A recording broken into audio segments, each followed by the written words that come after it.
This week in Missouri Politics midweek update from our streaming studios here in downtown Jeff City.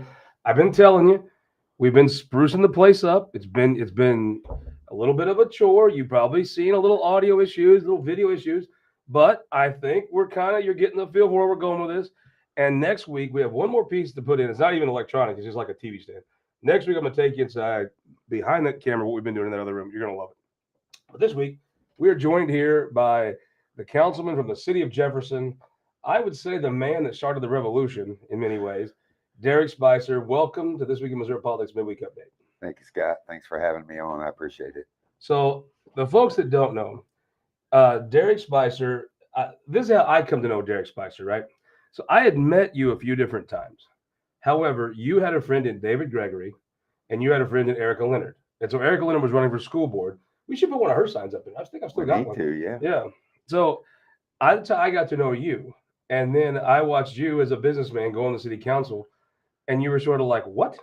And a friend of yours and an ally, Scott Spencer, and you went on, and it was like, I thought, well, okay, they're going to listen now. These guys, Scott has a background in government, you got a background in business, you're well spoken, you won by competitive races by a good chunk. Nothing, nothing.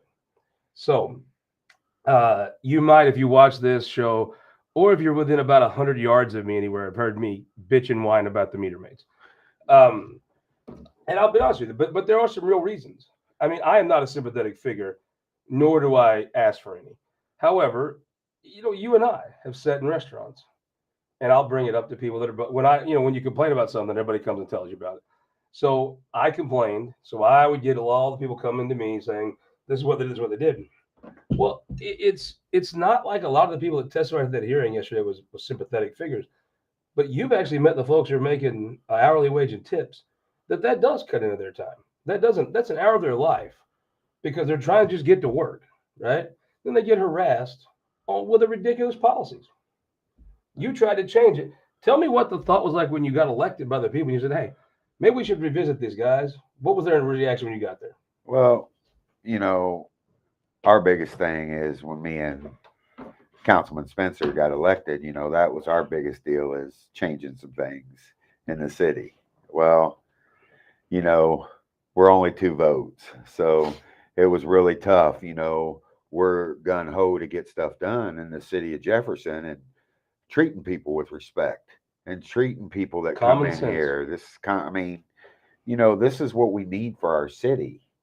And they hadn't been getting that for a long time. And, 2 years went on. And it's like, man, we're working our tails off to get stuff done. And where are we going with it? You remind me of a guy his picture is right there named Mark Richardson. He was in the House minority. He was a Republican, and you affected some things. You knew how to work. He knew how to work the majority.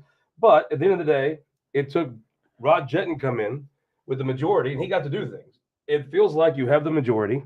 Let's just zip forward. So there was a bill, SB 369. File. It's the Holy Smoot Tariff Act of parking legislation, written by the Thomas Jefferson of parking legislators, Justin Brown. It basically said, okay, as you know, I'm a local control guy. I actually believe that you can make a lot better choice on things that affect people that live here than the state capital, even though it's in your town. Now, if it was your Chillicothe or Tarkio or Pemscott County, even more, right? But still. So he said, all right, you can still do this, but you have to have a cop do it, not just some fundraiser meter maid. And I'll tell you, I thought that was a great idea because it gives you local control. If it's worth it, if it's really a problem, not a fundraising mechanism, but if it's actually a problem, then the government should address the problem. It's a totally, you know me. I'm a radical about very few things except the designated hitter. I think that's evil. Absolutely. You got to do a few tickets down here. You got to move cars around. Not just people that want to come to my office, right? You got to move traffic a little bit. That's just the bottom line thing.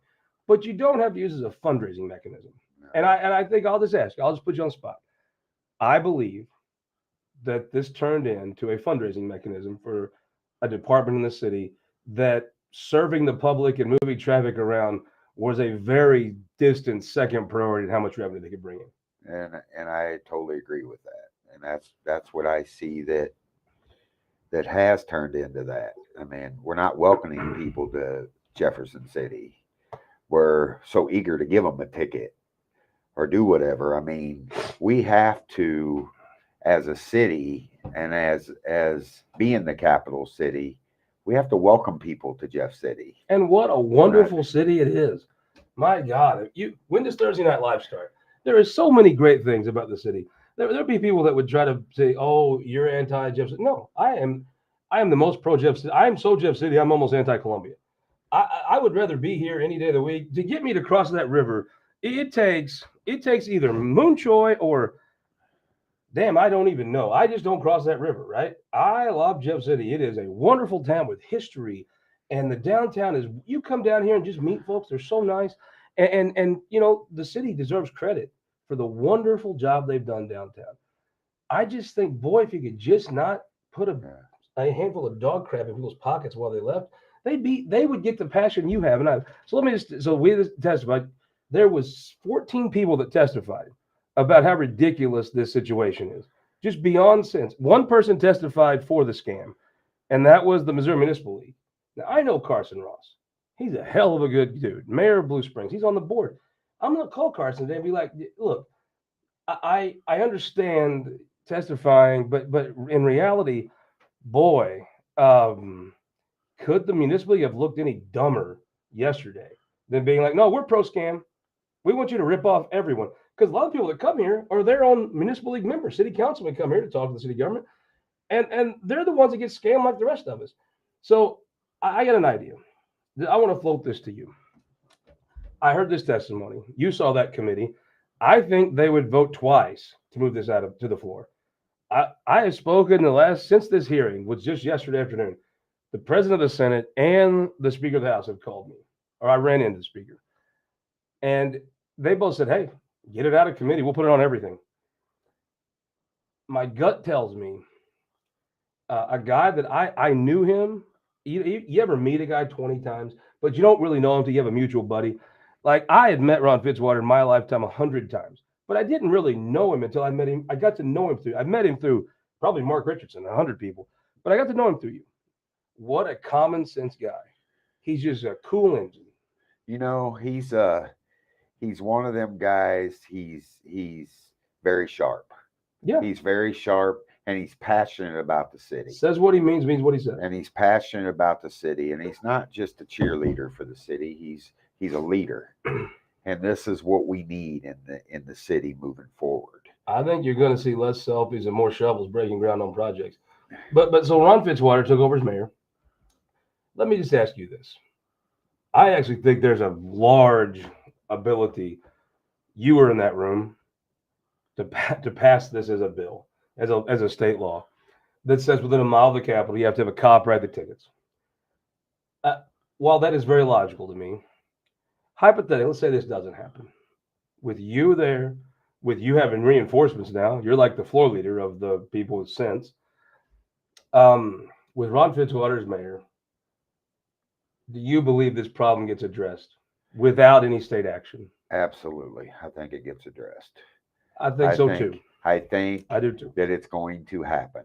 I mean, it's going to happen, but like I said, everything is a process. Well, sure. And you need to have a process, right? You don't need to go from this system to some harebrained thing. You have to take a little time. I've told people, don't expect Ron to walk in there, although the city manager, the first day he'd leave. So, but I've tried to say, hey, guys, you've got to give people time. You don't want one harebrained scheme to be replaced by some harebrained thing you throw up on the fly. You do want to, you got to think some stuff through. There is moving parts here, but I think downtown could use a parking garage. But I don't think anybody trusted those clowns previously to be over it. No. I mean, what kind of fool would you have to be to let those people pitch a tent? Let's build a parking garage. I think moving forward, and this is why I really stuck around for another 2 years, because I feel like I didn't get things done that we wanted to get done. So you tell me this: should the state? You got a lot of friends in state government. You have this guy's more friends in state government than a lot of House members even. Let me ask you this. Do you think can you walk up to some of your friends in the state legislature and say, hey, we want to build a parking garage. Obviously, your constituents are going to come up here and use it to see the Capitol. Can you look them in the eye and say, I'd like for you to help put money in for that parking garage? I feel like I can do that. I think you can now. A month ago, I we think, couldn't have done that. yeah, I before. think you wouldn't even feel comfortable asking. I wouldn't even ask. I think that if this problem's handled next year, you will not only this is my Stein of knowledge prediction. Next year, this problem will not go away. If you just park downtown all day, you're going to get tickets, as you should. You should, yeah. But this problem's going to be handled. This is going to be actually a problem-solving administration, not a fundraising administration. And I will predict to you, my white trash Stein of knowledge prediction of the day is that the state will be an active participant in that parking garage, and it will be a relationship where it's not just you, the city, leeching off people. I think it'll be productive. You know, at the end of the day, Scott, we're all in this together. Whether we like it or not. Whether we like it or not, we're in it together. You know, but we have to make it easier. We have to, for everyone, not just people that are living here, not even for the people that are coming out of. You know, there's several people that get tickets that live here, that run into places, that have businesses here. You know, we have to support them kind of people. We want them people in our city. And what a great host to the state capital Jefferson City is. It is a tremendous host to the state capital. It's so odd that there's one thing, and I've seen it. Look, you've been around governments for a long. I've been around for a long time. I've watched this before. You get a city, you've got so many great things to point to. We did this. We did this. We did this. We're proud of it. We were awesome. And you have this one thing, and somebody says, "Hey, you're doing a great job, but what's this?" And they bow up, and they triple down, and they double down. And I think that's what happened. You have a really positive, great city, and I think folks that didn't want to get picked this one thing, and they bulled up and said, "You can't you criticize us. We've done all these," which they do, many great things. Let's tie a ribbon on this though. I want to thank obviously Mark Woolbright. The IAFF was in last week. Friends of yours. They gave me this terrific boot, Stein, fireman's boot. I mean, I could not be more proud. I want to thank Mark Woolbright, my buddy. I call it St. Louis. I'm sure, and his home is not actually it's in St. Charles somewhere.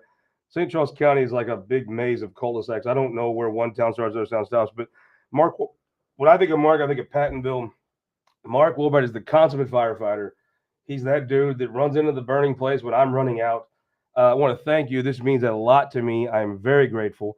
So thank you, Mark, for the Stein of knowledge. I think we'll call this the Mark Woolbright Stein of knowledge prediction that there will be a parking garage built. There will be the ticking situation eased, and the state will be not only complainers, they'll be grateful and they'll be a part of that. That's just my prediction. Now let's talk about politics while we got you here. Let's talk about the budget. So you are very active with the Courtyard by Marriott, our title sponsor. Here we got our new little sponsor board up there. How you like that? You've got to meet Lincoln Huff. I'll just tell you the situation as I see it. Cody Smith is the House Budget Chair. This is his 5th year. Smart guy, good guy. If he walked in and was doing business with you, you'd be like, "Oh, good, common sense guy, professional, polite, good dude." Cody's a conservative, right? I mean, they're all conservative. I mean, I don't even know what that means anymore. Hell, now to be conservative, you have to want to cut off kids' penises at a charter school. So that word has been just stretched around and bent halfway to hell and back. So, but Cody Smith is by every means a conservative. However, it seems like Lincoln Huff comes out of that budget thing on top every year. One year they want to do Medicaid after the public voted for it in the court. Just one thing after the other. One year was the GM plant, and they had messed up something and was going to let some Mexican kids go to school. This year it was a thing called DEI. You're a businessman, right? You're also a white, heterosexual Christian male. So according to the media, you and me are the problem, and mostly Kelton. Kelton's also the problem. But while we're sitting here dogging hogs, dogs, and logs, I've always thought that DEI stuff is basically diversity, equity, inclusion. I don't mind a little of that. Because let's be honest, the three of us have had a little bit fairer shake in life than some folks. Just to be honest. But they always take it too far. And the problem here is I think that legislature would do something to course correct DEI a little bit, right? However, you don't do that in the budget. You know what I mean? It's like the budget is like the serious thing. You don't do the stunts. So Representative Ritchie had an amendment that he's on the budget committee. And I think this is the criticism of him. Not that he doesn't believe in this, not that he's not. I mean, he wants this to happen. The criticism that's the fairest one I've heard is this. Representative Ritchie sits on the budget committee. He could have done this at any point in the budget committee. Instead, he did it on the floor the day they're putting it out. It it did not look great, right? It was not a probably how you should. It's not legislating wise. It's probably not how you should do it in the budget. So it looks like Lincoln Hub will win again. But what that means is the libraries. Look, you're a common sense guy. Do you believe there's a bunch of porn at the Jeff City Library? I don't either. I'm not saying that maybe you could. When I was in school, the National Geographics would have a few pictures of boobs from tribes that they didn't wear bras or shirts. That's about the porn I've ever seen in a library. So we put that money back in. That's kind of the stunt stuff that, I mean, it always makes me nervous when they start banning books because sooner or later they're going to ban The White Rat by Whitey Herzog, one of the only books I've ever actually read. Then he put in the I-70 thing. Now, you're a Jeff City guy. We're half an hour from I-70.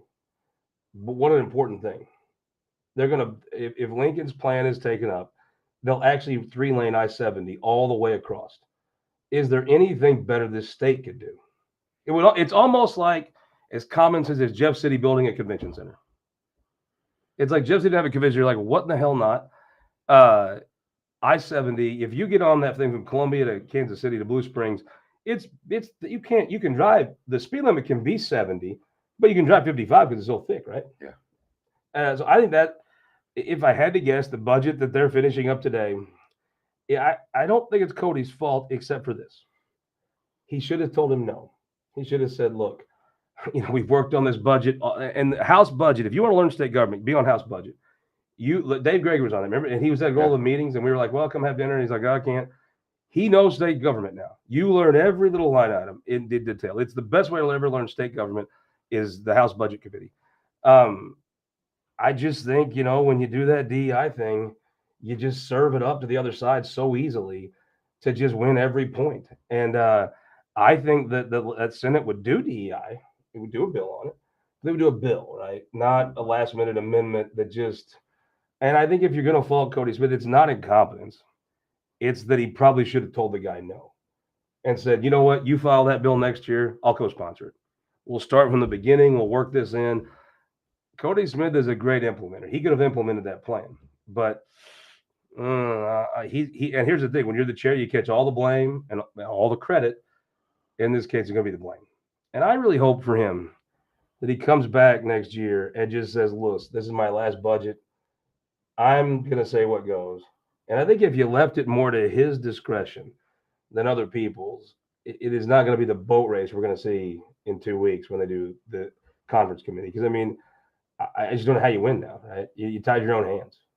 And Lincoln, maybe not the most charitable person if he doesn't have to be about.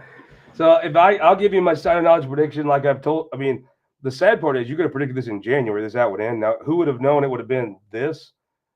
Because the rest of the House budget's got a lot of really good ideas that I think the Senate's going to take. But, it was like inventing a new way to fail, right? I mean, your boy's just rough. Let's talk a little politics of a guy, Mike Kehoe. Where are you at in that governor's race? I like Mike. Mike is a hard worker. Mm-hmm. He's a hard worker. He's out everywhere. He's at a lot of events and he's always busy, but one thing I will say about him, you reach out to him, he always gets right back to you. Isn't that crazy? It's crazy. Have you ever been in the truck with him and saw his phone go off? Just zoom, zoom, zoom, zoom. And the guy somehow calls people back. I don't know how he does it. Yeah. Well, he's that's what you have to be a leader. When I describe Mike Kehoe to people, I'm like, if you're in a crowded room and the place caught on fire and Mike Kehoe started telling people what to do, they would all just follow him because he's just the bull of the woods. He's a leader. Now, Jay Ashcroft, great guy. Great guy. I actually went to school with Jay. So there you go. Yeah, local guy. More local people know. It's interesting. I think his campaign is not. I mean, I think when you're the front runner like he is, you start that campaign later because you can. I mean, his name. He starts with a name ID. He's won 2 statewide races. I think he had the ability to start later because of those advantages. Uh-huh. I do think though, Bill Eigel has been hitting him. The best can't. It's interesting. Like if you have not endorsed Mike Kehoe or you're not a member of an association that has, you live a pretty sheltered life. I mean, everybody that's worked with these guys, they're endorsing Kehoe. and I don't know, like if it's a comparison to Jay Ashcroft, it's not necessarily a knock on him. It's just that Mike served in the state senate and helped so many people. It was a big part of so many things. I just think it was a natural progression that groups wanted to be there with the guy that had proven himself to be effective for him. So I mean, the IFF, I mean, they endorsed him right away. The firefighters, like the hell, I think it was a year ago they did it. But Jay, it got in. I think he was our guest. Was it last week, Kelton? Jay was on talking about the campaign. Uh, Jay can run a front runner race. He doesn't have to attack anybody, right? Because he's up. The one thing I'll say about it, I thought the video was very well produced. He put out a video. It almost feels a little forced. Like, I don't think Jay Ashcroft believes the Republicans have failed in Jeff City. I don't think he thinks that Tim Jones is the shits or his dad was the shits or that Matt Blunt sucks or that Roy Blunt sucks or that Dean Plocker's a failure. I don't I think Jay Ashcroft's an intelligent guy. He doesn't really believe that. And like Eric Greitens could tell you stuff he didn't believe because he was probably a little nuts, right? And he was so good at just repeating stuff, just horseshit, that he didn't even come close to believing. Jay Ashcroft is not a psycho, you know, and to get up and say things. Every politician says some things they don't maybe mean as much as it's like the inflection in their voices. We have to do this. In reality, they're like, we could do this or we should do this. The inflection is the one thing, and I think Jay probably thinks there's a couple issues that the legislature could have addressed, but I don't think Jay Ashcroft believes that everybody sucks. And I don't think he is, frankly, as good a liar to just come off and convince folks of that. You know what I'm saying? I do not believe he thinks that the Republican Party that's held the majority for 20 plus years now is totally the shits. I just don't believe that. I don't believe that is factual, and I also don't think he buys that. Eric Greitens didn't buy it either, but he was just a damn liar, and he was good at it, right? Buy a used car from Eric Greitens, you get what I don't feel sorry for you. Yeah. So I don't know. It'll be interesting to me to see. Jay can run a front runner campaign. I get it. You're supposed to be, if you're a Republican now, you're supposed to be angry about something, right? I just don't know that that's the best campaign. Jay Ashcroft, when you want to, I've interviewed him many times. I've talked to him many times. You want to see that guy light up? Let him tell you about actually helping somebody in the state of Missouri. Let him tell you about going to all 114 counties. Let him tell you about how much he loves this state. Let him tell you stories that you don't know about Missouri history. That is when that guy lights up, and that is when you almost see the high beams come out, right? And when his wife is around, she'll be a very good asset. If Katie Ashcroft campaigns, she will do very, very well for him. I think she also brings out that passion. Jay Ashcroft's a passionate guy. I'm not sure he actually thinks that Ron Richards sucks. You know what I mean? And I get the kind of Greitens light campaign, and I'm sure it poll tests well. I don't know that he really thinks that, and I think you could run ads saying that, but when you actually say it, looking at the camera, a little tougher, right? There's the authenticity there that, because the other part is that, like he talks about school choice or something, you see the passion. Then you talk about how Republicans have failed you. I don't know that it's not there as much. But I mean, Mike Heel's it looks like he's gonna run a campaign of trying to bring folks together, an old school campaign that you can't make up a 30-point gap without hitting a guy. But the way with PACs and stuff now, I guess that's what they'll do. Give me a prediction. End of the day, let's say they both have $10 million. Who wins? And don't count out Eichel. Well, but you know the other two better, so give me the prediction. Not who you're voting for. Give me who wins. I mean, at the end of the day, I mean, if we're going off of hard work, if we're going off of, if we were, that's what I'm saying. If we were going off of hard work, and that, with politics, as well as I do, name recognition is huge. But Mike's been around too for a while in the Senate. I just think that, it's going to be, if I had to say, and they always tell me that, St. Louis, there's more Republican voters in St. Louis, more people than there is anywhere else. Actually, going off of what people say or whatever. The number one congressional district for primary voters is now Southeast Missouri. Missouri. The 8th district, which runs all the way to Springfield now almost. But St. Louis has parts of 3 congressional districts in it. So if I had to say, and don't hold me to this, No. but it's not, like I said, I think Mike wins the race. Well, I'll give you my thought. I thought this race is Jay Ashcroft's to lose. I still think that. I think that Bill Eigel has done such a great job attacking Jay Ashcroft. And Jay Ashcroft has not responded yet, but he's really not been officially running. I think Bill Eigel's laid out the template for how you would beat Jay Ashcroft. Now, we have not seen Jay Ashcroft respond and attack back, so it's a little unfair. But I think that that's the template that you could see going forward. And I think the hits will. I think if Kehoe and I mean Eigel, if he ever got Ashcroft beat down, would turn on Kehoe, right?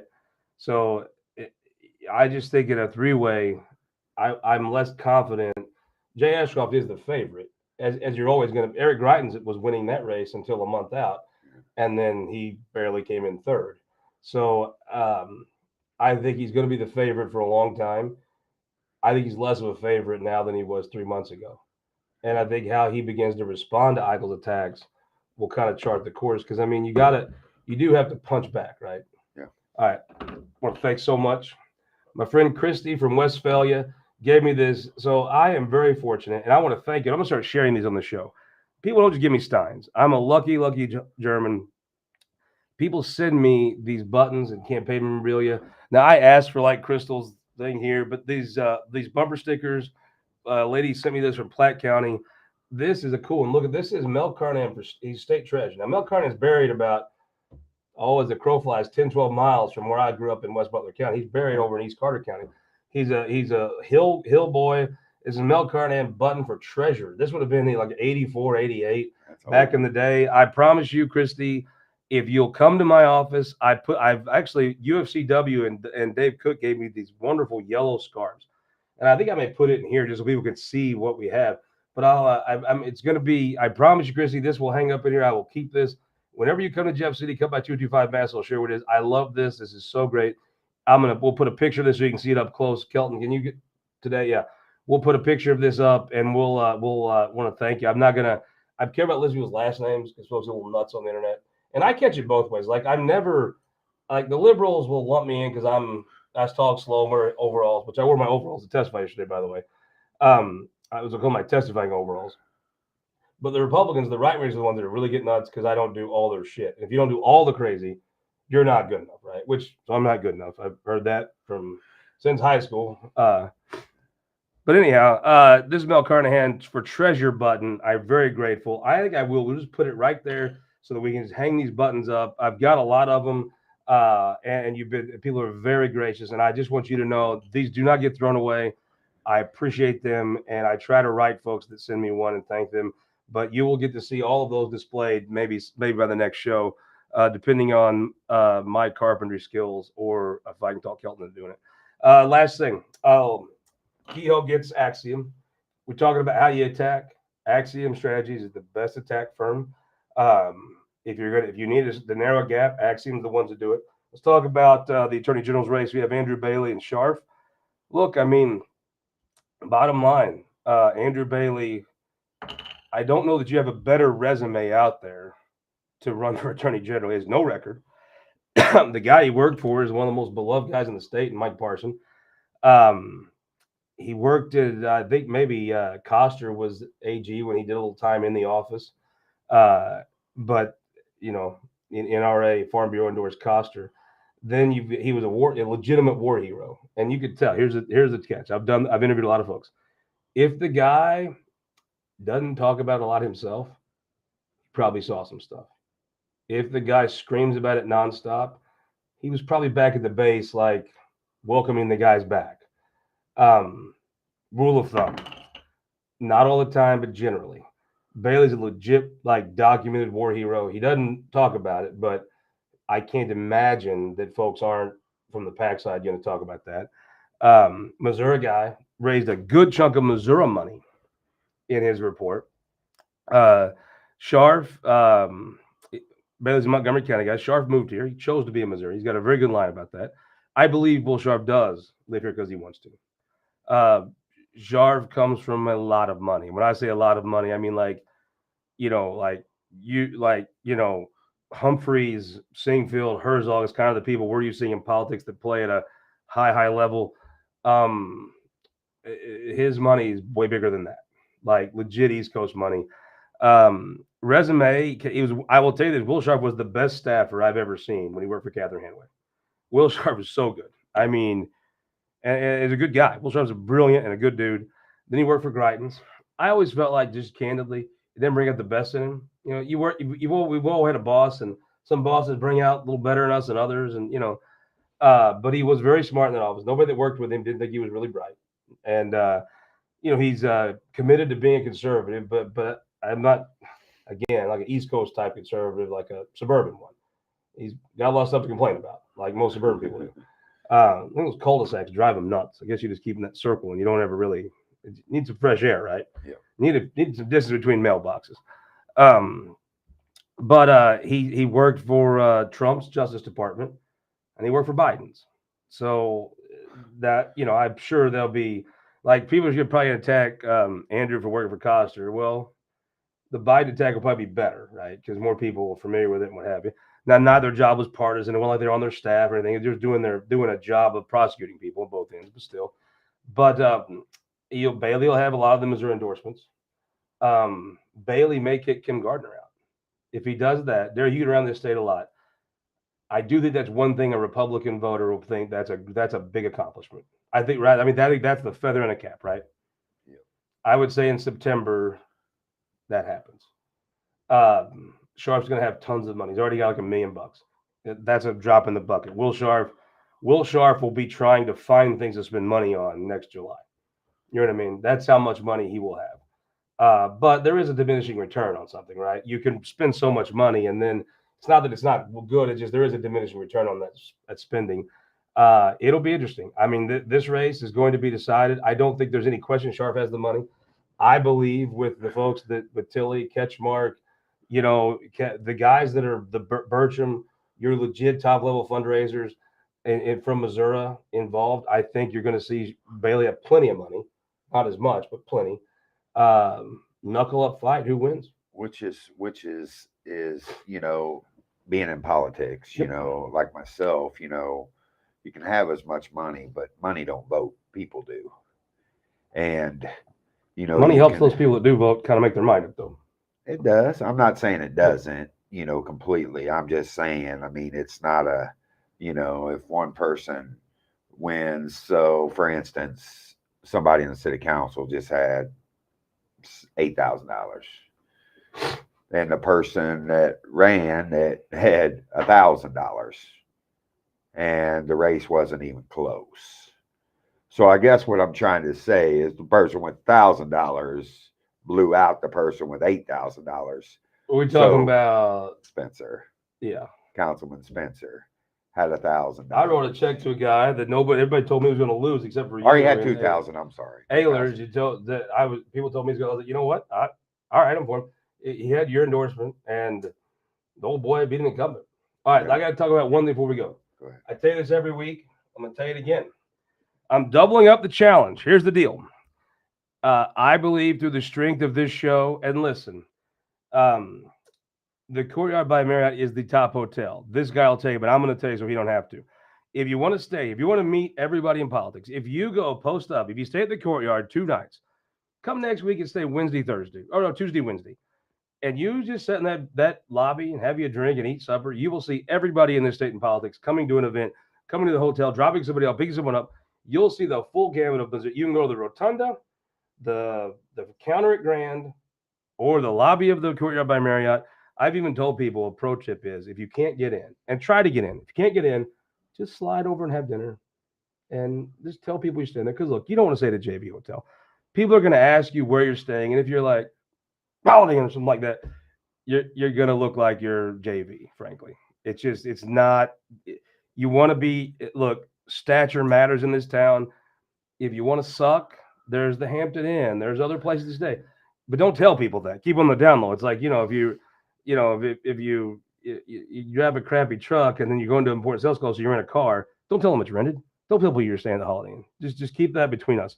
Here's the deal. I'm doubling up my challenge because, Derek, I don't know if you know, on the show here every week, I have a challenge for folks, and here's the deal. The challenge has been if you get online, and I always tell people to go to the Courtyard website because you have that cool phone thing where you don't have to go even check in, which is great. I always wondered, and you're in this business sometimes, how can it take so long to check into a hotel? I hate lines. I hate them, and I'm impatient. Courtyard, just phone, click, boom. Yeah. It's a wonderful innovation. Shaky. So I've always told you, $20. You go look it up online, look at all your websites, go anywhere you want. If the difference with the Courtyard by Marriott is 20 difference more, because it is better, and sometimes better costs more. Duh. Don't be a House Republican about stuff.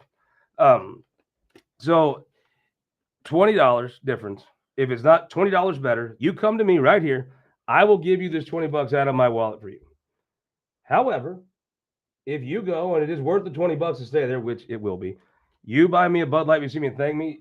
I didn't get a beer this week because I've been busy and people have been so thrilled about all the work we've done to liberate High Street from the meter maid scam, except the municipal league, I guess, did not appreciate our work there, pro scam. You got to do something about that. I mean, I like Mr. Sheets. He's earned the respect of folks, but what the hell? Read the room. Holy God. I mean, it's just like one of those things where how much shit do you want to give a good dude who made a shit choice? Jesus. Well, I just want to add something now that you went back to that. Yeah.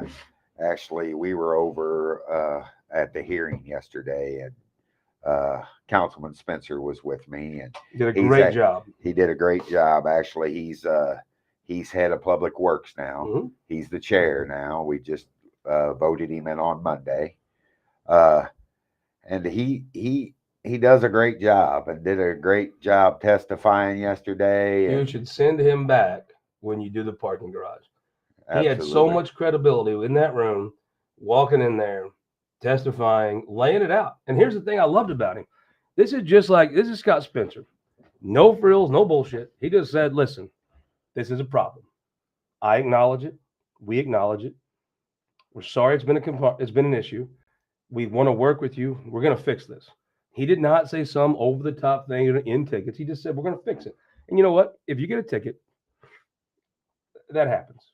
I've paid hundreds of them here. I think I have the most ticketed parking space in North America right out front of this place. He just laid it out so well. I just think he gained so much credibility with how he handled himself. Oh, absolutely. He's very, what's great about Scott is that he was a firefighter for 25 years, a fire captain. So he's been in the city at Jefferson. He's worked for the city. So he knows the hocus crap that goes on and stuff. And he brings it to him. And, he's passionate, just like the rest of us, passionate about the city. I mean, we want the best moving forward. We want people to say when they leave here, man, they got their shit together here. I'm going to come back in the summer just with my kids for the day to have fun and see things. And you walk out and Kaplan with 20 tickets, you're not going to come back this summer. No. I mean, we want people to want to come back. I mean, come on, we got the state capitol here. I mean, Thursday the night prison, live, the prison, the 4th of July thing. I mean, my God. There's just so much more that we can talk about once we get this convention center. A great town. I mean, it's so great. We have so many conventions that we can't have here because we don't have the facilities to have here. We need a convention center. It's time. It's time for that. And hold on. You got me finish my pitch here. Well, I would think. I mean, I became a Courtyard by Marriott fan. It's kind of weird how many things I've got into because of you. Now they've all worked for the most part. All right, but here's the deal. If it's not $20 better, you come to me, I'll give you $20. If it is, you see me, you buy me a Bud Light. Look, you don't have to thank me. You don't have to tell me that I'm probably the best travel agent in Jeff City. You don't have to tell me that I changed your entire trip and took you from a D list to the A list with my advice. A simple Bud Light's enough. This is the 12th Bud Light I've got this session from folks thanking me for hooking them up with it. But I'm doubling down. Because of Mark Randolph's wise marketing dollars investment here on This Week in Missouri Politics Midweek Update, you can't get into the place. You can't. So, of course, supply and demand, business went up. I am now saying you're going to have to get on it. You're going to have to check the website multiple times a day because every so often somebody will drop the reservation. I don't know why, but if let's say your dog dies or something, your horse dies. So It's no longer $20. I'm upping the ante. If you somehow stay at the courtyard for the first time and it's $50 difference, you come and I'll give you $50 if it's not worth it. It'll be worth it. But if it's not, I'll give you $50. And when you thank me, you don't have to buy me Bud Light anymore. Yeah, you do, actually. You do. Just do the right thing. Honor system, do the right thing. So it's not just $20, it's $50 now for the last 4 weeks of session. Check the website, refresh it, call up there, get on the wait list. You want to be at the courtyard. You don't want to suck. Trust me, you don't want to be JV. You don't want to be like, I'll say the Capitol Plaza. You don't want that. That's a bad look, dude. If you're coming up here wanting the legislator to do something, and he's like, oh, where are you staying at? I'm glad you came up. And you say Capitol Plaza, he's like, texting the secretary to get this person out of here. You want to drop the equipment stand? It makes you look like a pro. And I'm telling you, if it's not worth it, you come 225 Madison right here, not 20. This is how confident, how white trash hillbilly confident I am in this. $50 for you. What do you think? I think that's awesome. I think my 50's safe. I think you're safe. I think so too. I think you're safe. Councilman Spicer, the man that started it all. I'm going to call you the Sam Adams of Jeff City. You're the man that rang the bell that maybe this wonderful town could do a couple things better.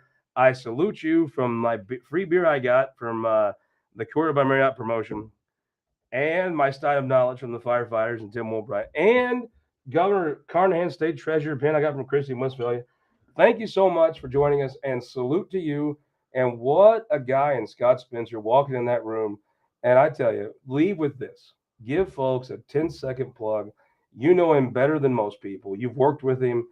Tell folks who the new mayor of Jeff City, tell folks about him. While I put the stein of knowledge in a very honored position where it will stay right here on my shelf. Go ahead. The new mayor, Ron Fitzwater, he's passionate about the city of Jefferson. He wants to see this town grow.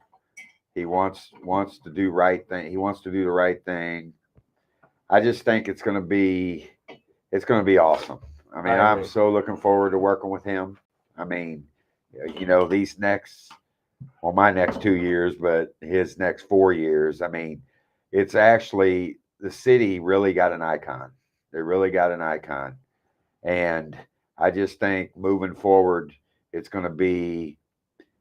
going to see definitely some changes. And even on the council itself. I mean, we actually got some new faces on the council. Is Schwartz going to be Mark great? Schwartz is going to be great. I cannot wait. Schwartz is going to be great. If he gets fired up one day for the meeting, I hope he'll text me because I want to go watch. I mean, you don't want Schwartz on you, dude. It's just Schwartz would be the wrong enemy to make.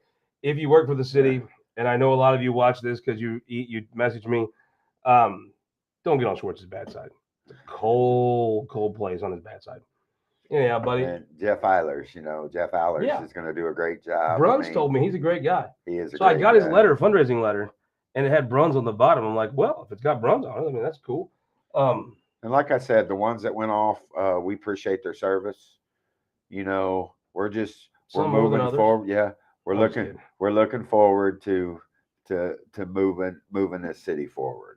Well, I know there's been a lot of people doing a lot of work. I came to this cause mostly through my friendship with you. I'm grateful for it. Thank you for making the time, buddy. Appreciate it. Thank you so much. I appreciate it. We'll see you Sunday. Maggie Nurnberg, running for state senate, will be our guest from our beautiful studios in Warrensburg.